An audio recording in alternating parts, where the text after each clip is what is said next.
Dapat magdeklara na ang pamahalaan na may kinakaharap na krisis ang bansa at paggandaan ang worst case scenario o yung pinakamalalang sitwasyon dahil sa epekto ng giyera sa gitnang silangan. Ayon kay Sunny Africa, Executive Director ng Ibon Foundation, kung seryoso ang gobyerno sa pagtulong sa mahihirap at pagpigil sa paglala ng kahirapan, dapat ipaalam na nito sa publiko na hindi ho normal ang sitwasyon. So ngayon pa lamang, dapat paghandaan.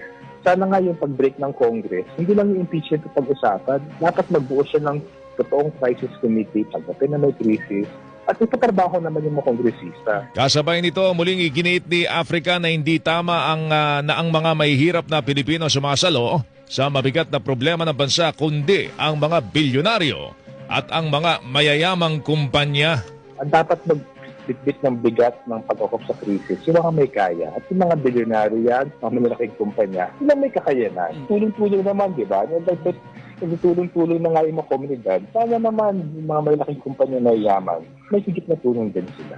Tinig po ni Sunny Africa, Executive Director ng Ibon Foundation.